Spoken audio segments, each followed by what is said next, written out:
Security, remove this woman from the lobby immediately. Please, I just want to see my son. I am his mother. I took a bus 4 hours to get here. Your son does not want to see you. Now get her out of here before I call the police. He is delusional. I am not crazy. I am not a vagrant. My son is the regional director of this company, and I am his... She is delusional. Remove her now. I will not ask again. You know exactly who I am. You have always known.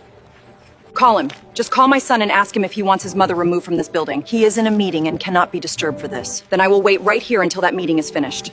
I packed cornbread and sweet potato pie into a plastic bag at 5 in the morning. I took a bus that left at 6:15. 4 hours and 2 transfers later, I walked through the glass doors of my son's company building in Charlotte, North Carolina. I wanted to surprise him. I had not seen Marcus in 7 months. Before I could even reach the reception desk, his wife Sandra was walking across that marble lobby, pointing at me like I was something that had crawled in off the street. She told security to remove the crazy old woman from the lobby. I was still holding the bag of food I had made him. Drop your city and state in the comments right now, because I need every parent watching this to know what happened to me in that lobby and why I am never going to pretend it did not happen. My name is Dorothy Calloway. I am 64 years old. I live in Greensboro, North Carolina. I raised Marcus alone from the time he was 9 years old, after his father walked out on us with nothing but a note on the kitchen counter. I worked 2 jobs for 11 years. I cleaned offices at night and waitressed on weekends. I helped Marcus with his college applications at midnight after double shifts. I drove him to every single interview in his 20s in a car that needed a new transmission, but I could not afford one yet. Every promotion Marcus ever celebrated, I celebrated with him from a distance, because Sandra made it clear early in their marriage that my presence at their events made things complicated. I accepted that. I swallowed it every time and told myself at least my son was doing well. 7 months of silence broke me down finally. So I packed cornbread and sweet potato pie and I got on a bus. Have you ever traveled hours just to feel close to someone who has been drifting away from you? Comment below, because that bus ride was one of the loneliest things I've ever done. When Sandra pointed at me in that lobby, I told her I was not leaving without seeing my son. She told security I was delusional. I told the entire lobby who I was, loud enough for every person watching from those glass office windows to hear. The receptionist started typing very fast. Sandra told the security guard to remove me again. I walked to one of the lobby chairs and I sat down. I told them I would wait. The security guard looked at Sandra. Sandra looked at her phone. 12 minutes later, the elevator opened. Marcus walked out. He saw me sitting in that chair in my worn coat with my overnight bag and my plastic bag of food, and he stopped walking completely. He stood there in his expensive suit in the middle of his marble lobby, and he looked at his mother sitting in a visitor chair like a woman who had nowhere else to go.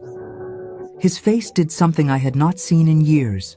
It broke open. He crossed that lobby in about 4 seconds, and he crouched down in front of my chair, and he said, "Mom, what are you doing here?" I told him I missed him. He looked at the plastic bag in my hands. He said, "Is that cornbread?" I said, "It is cornbread and sweet potato pie." He sat down in the chair next to me, right there in the middle of his corporate lobby, in his expensive suit, and he put his head on my shoulder the way he used to when he was 9 years old, and his father had just left, and the world felt too big and too cruel. I put my arm around him. Sandra was still standing in the middle of the lobby watching us. Marcus looked up at her and said, "Sandra, I need you to go back upstairs." She opened her mouth. He said, "Please." She went. Marcus took the rest of the afternoon off. We sat in his office and ate cornbread and sweet potato pie and talked for 3 hours. He cried twice. I cried once. He told me Sandra had been managing his relationship with me for 2 years, limiting calls, declining my visits, telling him I was difficult and that the distance was better for everyone. He said he had believed her because it was easier than fighting. He said, "Mom, I am so sorry. I should have called. I should have come home."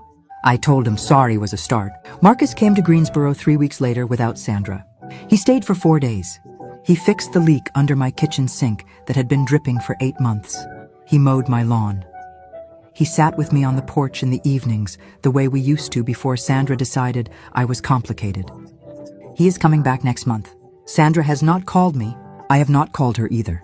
But I still have cornbread in my kitchen, and my son knows where I live. So tell me honestly, If your daughter-in-law had security remove you from your own son's workplace in front of an entire lobby full of people, what would you do? Would you have left quietly, or would you have sat down in that chair and refused to move? Comment below. And if someone has ever tried to manage you out of your own child's life, write I understand. Because Dorothy Calloway took a 4-hour bus ride with homemade food. And she sat in that chair, and she did not move. And her son came down,